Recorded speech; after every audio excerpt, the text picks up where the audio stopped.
Hello everyone, मेरा नाम उर्वशी त्यागी है और आज हम डिस्कस कर रहे हैं the everyday life of law in Indian Republic.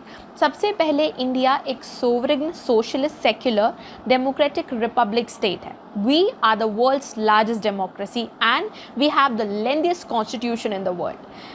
Indian constitution की बात करें तो इंडियन कॉन्स्टिट्यूशन को बनाने वाली जो बॉडी थी उसका नाम था कॉन्स्टिट्यूएंट असेंबली और इसको बनाने में लगे 2 साल 11 महीने और 18 दिन।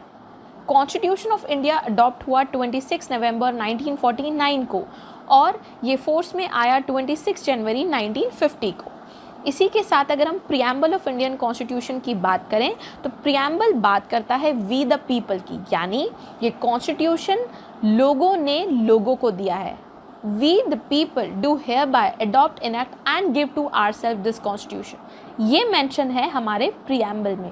प्रियम्बल ने भी वक्त के साथ खुद को इवॉल्व किया है, चाहे वो बेरूबारी केस हो या फिर केशवनंदा भारती केस, जिसमें एक लैंडमार्क जजमेंट है और इसमें मेंशन किया गया है, सुप्रीम कोर्ट ने ये इसमें हेल्ड किया कि बेसिक स्ट्रक्चर जो कॉन्स्टिट्यूशन का है उसके साथ किसी भी तरीके की छेड़छाड़ नहीं हो सकती।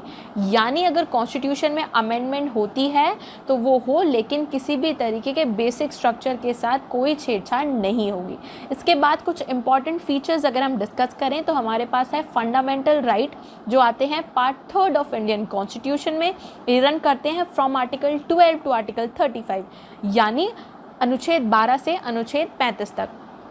फंडामेंटल राइट बेसिक राइट होते हैं जो हर ह्यूमन बीइंग को मिलते हैं by virtue of being a human. इसमें आते हैं right to equality, right against exploitation, educational right. उसके बाद हमारे पास आते हैं cultural and minority right, right to constitutional remedy, यानी अगर कोई भी आपका फंडामेंटल राइट इन्फ्राइंज करता है तो आप जो है रिट डाल सकते हैं under article 32 in supreme court and under article 226 in the high court. इसके बाद हमारे पास आते हैं पार्ट 4A में, यानी fundamental duty.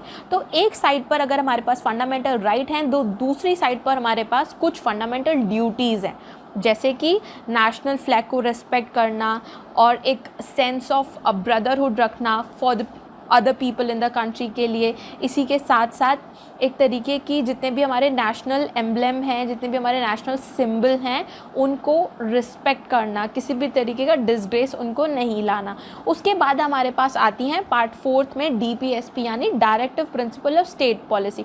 Directive principle of state policy नीति निर्देशक तत्व हैं जो राज्य को निर्देश है कॉन्स्टिट्यूशन की तरफ से कि जब राज्य कानून बनाए, स्टेट लॉ बनाए, तो इन चीज़ों का ध्यान रखें, इन चीज़ों को कंसिडर करके। तो ये एक तरीके से असिस्ट करते हैं to the state in policy making and in law making.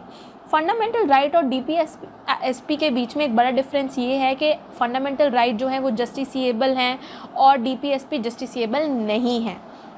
इसी के बाद कुछ और इम्पॉर्टेंट फीचर्स को डिस्कस करते हुए हमारे पास है सेपरेशन ऑफ पावर का डॉक्ट्राइन। सेपरेशन ऑफ पावर ये सिंबलाइज करता है कि जो 3 ऑर्गन्स ऑफ गवर्नमेंट हैं, यानी एग्जीक्यूटिव, लेजिस्लेटिव एंड जुडिशरी, वो इंडिपेंडेंटली वर्क करें और अनरीजनेबल इंटरफेरेंस एक दूसरे में ना करें।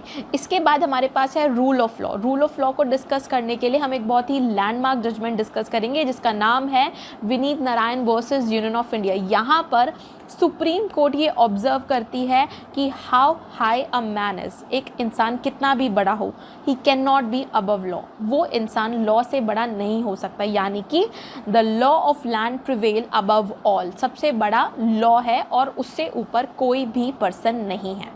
इसके बाद हमारे पास है principal of natural justice.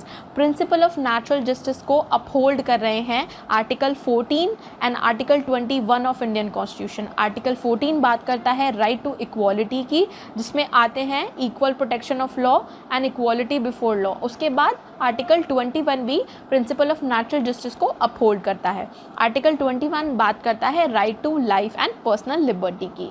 Principal of natural justice जैसे कि एवरीवन शुड बी हर्ड, हर किसी को सुना जाना चाहिए।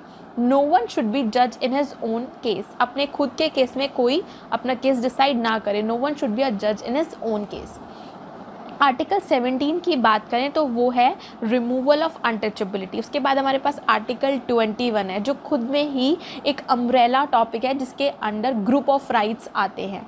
तो आर्टिकल 21, आर्टिकल 14 और आर्टिकल 19 इस तरीके से मिलके गोल्डन ट्रायंगल, गोल्डन रूल बनाता है। तो ये हमने देखा everyday life of law in Indian Republic. And I hope आपको ये वीडियो अच्छा लगा हो। Thank you.